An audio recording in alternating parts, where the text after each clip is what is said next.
잠을 잘 이루지 못한다는 거는 삶의 질을 많이 하락시키는 주된 요인 중에 하나가 될 수 있겠는데요. 저도 최근에 제 개인적인 일 때문에 며칠 잠을 못 잤더니 굉장히 힘들더라고요. 근데 그 시간이 3년이나 되셨다고 하니까 많이 힘드셨을 걸로 예상이 되는데요. 불면증을 조금 더 구분을 해서 세부적으로 설명을 드리고 그에 맞춰서 어떻게 관리를 하는지를 조금 더 디테일하게 설명을 드리도록 하겠습니다. 일단 우리가 수면을 이루는 첫 번째, 처음에 수면을 개시를 하는 게 잘 안 되는 타입이 있고요. 그 수면을 쭉 이어나가는 유지를 하지 못하는 타입, 이 두 가지가 있습니다. 지금 시청자님께서는 처음에 스타트 자체가 잘 안 되는 수면에 접어드는 단계가 곤란하신 인면장애에 해당되실 확률이 훨씬 높으시고요. 그러다 보니까 잠을 못 주무시고 아예 꼬박 세우는 경우도 있다고 하셨거든요. 수면 유지 장애는 이와는 반대로 잠을 잠들기는 하는데 중간에 자꾸 깨어나는 양상으로 나타나게 됩니다. 그래서 그거를 좀 구분해서 한번 설명을 드리고요. 인면장애는 그래서 대표적인 원인이 몇 가지를 구분을 해볼 수가 있겠는데요. 인면장애의 대표적인 원인은 첫 번째, 체온 조절이 잘 안 될 때, 체온 조절 장애형. 그다음에 두 번째로 자율신경, 우리가 긴장됐을 때, 이완됐을 때 왔다 갔다 상호 전환되는 그런 신경계의 흐름이 이 상호 전환이 잘 안 될 때, 자율신경 조절 장애형. 그리고 수면 호르몬 자체가 양이 부족해서 생기는 호르몬 부족형. 그리고 일주기 장애형, 우리 몸의 사이클이 잘 정상이 적응이 안 되는 그런 타입들, 이렇게 크게 네 가지로 나눠볼 수가 있겠고요. 수면 유지 장애도 몇 가지 부류로 나눌 수가 있는데 그거는 다음에 이제 또 기회가 된다면 나중에 설명을 드리도록 하고요. 인면장애 유형을 유형별로 자세히 좀 설명을 드리겠는데요. 지금 말씀 주신 시청자님께서는 이 중에서 특히나 체온 조절 장애형에 해당될 확률이 높으시고요. 수면 호르몬 부족형에 해당되실 확률이 높습니다. 그래서 그 두 파트는 조금 더 귀를 열고 이렇게 집중해서 들어주시면 더 좋을 것 같아요. 일단 체온 조절 장애형을 살펴보면요. 잠들기 위해서는 우리가 체온이 살짝 내려가는 구간이 필요합니다. 그러니까 체온이 계속 높아도 잠을 잘 이룰 수가 없고요. 계속 낮아도 잠을 잘 이룰 수가 없습니다. 근데 체온이 올라갔다 내려갔다 이런 상호 전환이 원만하게 이루어져야 되는데 그런 게 잘 이루어지지 않을 때를 체온 조절 장애형이라고 얘기를 하고요. 그래서 체온이 너무 높게 유지가 되는 경우에는 답답함을 많이 느끼시고요.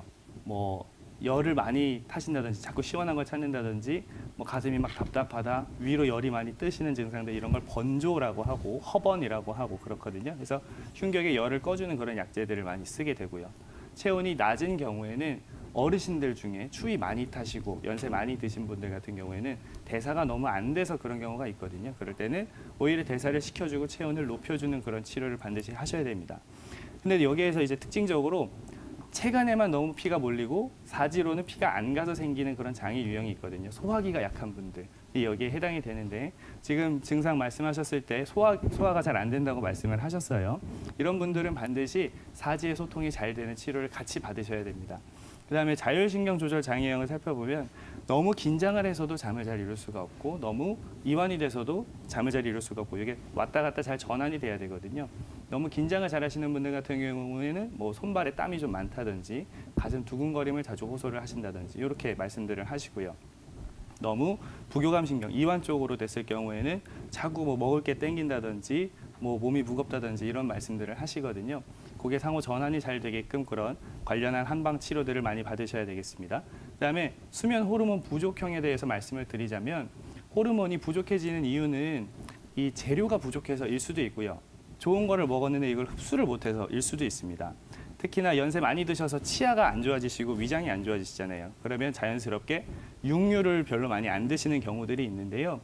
신선한 육류를 많이 드셔야지 거기에 있는 여러 가지 필수 아미노산들, 필수 단백질들이 이게 전환이 돼서 우리 몸에 여러 가지 좋은 수면 호르몬으로 전환이 되거든요.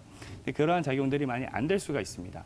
그래서 그렇다고 매 끼니마다 우리가 생고기를 먹을 수는 없으니까 뭐 저는 이제 주로 추천하는 방법이 신선한 계란을 많이 드시라고 말씀을 드리는데 그러한 방법이나 또 식사를 하실 때 고기를 천천히 조금씩 소화가 잘 되는 방법으로 그렇게 골고루 같이 드시는 게 굉장히 또 중요할 수가 있겠고요.